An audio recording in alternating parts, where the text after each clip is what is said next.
अस्सलाम वालेकुम भाई जी, मेहरबानी कारोबार भी लग गया वे, पूरे बच्चे का भी इलाज कर रहे हैं, बड़ी मेहरबानी। अस्सलाम वालेकुम भाईजान, बड़ी मेहरबानी। बच्चे का इलाज भी चल रहा है, कारोबार का जरिया भी बन गया, सब फ्रूट वगैरह सब कुछ मिल गया। कोई इमदाद नहीं कर रहा सी, जिन्हें दिता उन्हें मेहरबानी, शुक्रिया बड़ा।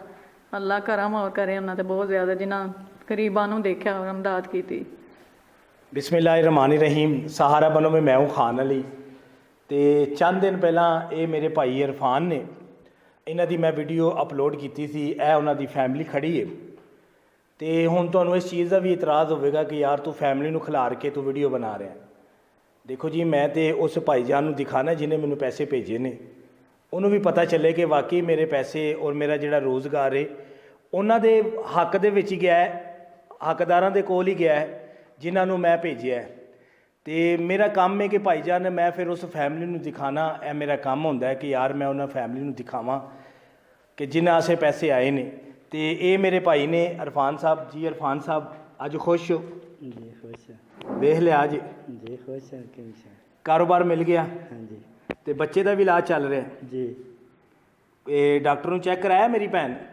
रिपोर्टां 3-4 रिपोर्टां वगैरह कराइया, हुण जी रिपोर्ट पर कल ही करा के आया तो वो पेशाब वाली नाल ही भुल गई है, दूसरा ऑपरेशन करना सी वरना, तो नाल ही दी वजह तो हुण 2 महीने बस मतलब दवाई वगैरह खानी है, खा के फिर रिपोर्टां करा के फिर ऑपरेशन। बस 2 महीनों बाद जिहड़ा है वो तुसीं हुण तुसीं इहनूं दोबारा बच्चे नूं चेक कराओ। हाँ जी भाई, वैसे तो दवाई चल रही है, कराना है, दवाई चल रही है, दवाई चल रही 2 है। महीने दवाई, 15 दिनों में जाना चेक कराना, रिपोर्टां कराना, फिर उन्हें आख्या 15 दिनों बाद फिर चेक कराना है।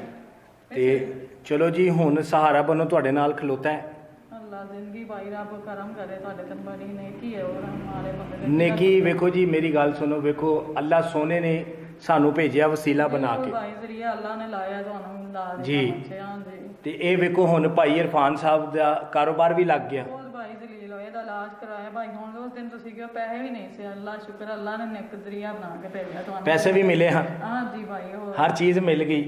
हुण रोज़गार मिल गया भाई इरफान दा, बिल्कुल भाई, घर दे विच तंगी कुछ तो खत्म हुई। बिल्कुल भाई, बड़ी जी। क्यों जी इरफान साहब, जी, कुछ तंगी खत्म हुई। जी बिल्कुल। ते ये मेरी भैन उन्हां भाईया से दुआ करनी है अल्लाह करम करे भाई, उन्होंने अल्लाह बहुत है दे रहा सी बस, क्योंकि उन्हां दा बड़ी मेहनत का पैसा है। बिल्कुल भाई, मेहनत है। सिर्फ उन्हां से दुआ करिया जी, उन्हां दी फैमिली आसे, उन्हां दे बच्चों आसे।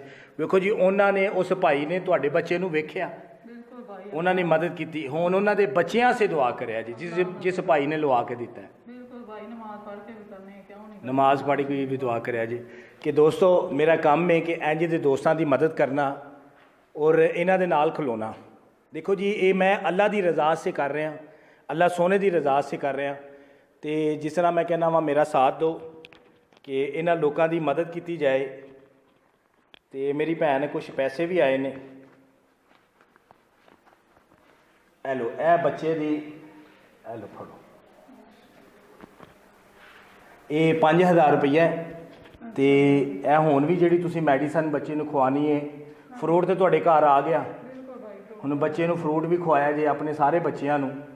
ते ये बच्चे पढ़ते भी ने। हाँ जी जाने इरफान साहब, हुण इस रोज़गार तो तुसीं सारा कुछ चला सकते हो, जी घर का सर्किट चला सकते हो, किराए ते मकान है तुहाडा, जी तुहाडे कोल रोज़गार नहीं सी, बिल्कुल नहीं सी है। किसी बंदे ने तुहानूं लवा के दिता? नहीं भाजी, क्यों नहीं लवा के दिता? ये वेखदा ही मन्नी भाई, अल्लाह दा नेक कोई होवे ते इंज हुंदा ना। अल्लाह का नेक बंदा होवे ते कोई हुंदा है ना, नहीं तो इस दौर दे विच रिश्तेदार भी मूँह फेर जाते हैं, सारे फेर के भाई और बच्चे दा लाज फेर जाते हैं। बोलदे हैं। चले हुण हिम्मत नहीं हारनी, ये अल्लाह की तरफों तुहानूं आ गया, पैसे भी मिल गए बच्चे दे, तुसीं बच्चे की मैडिसन भी शुरू करो। तो भाई इरफान साहब इनू ज़ाया ना करें। नहीं भाजी, जाया क्यों करना? ये तुसां मेरे नाल वादा किया ही, इनू ज़ाया नहीं करना। तो दोस्तों, मेरा साथ दो। इंज दे काफ़ी दोस्त ने जिन्होंने रोज़गार की बड़ी ज़रूरत है। जिस तरह मैं हर वीडियो च कहना वा, मेरा मिशन है रोज़गार का। तो वीडियो भाईजान तुसां अगर वेख लईए, वीडियो नूं अगे शेयर कर दिया जे, क्योंकि इंज दे काफ़ी लोग ने जिहड़े बेरोज़गार ने। वीडियो शेयर करन दा मेरा यह मकसद हुंदा तुहानूं कहण दा, यार कोई भी भाई वीडियो वेख के शायद इंज दी फैमिली की मदद करे। पाकिस्तान जिंदाबाद। सहारा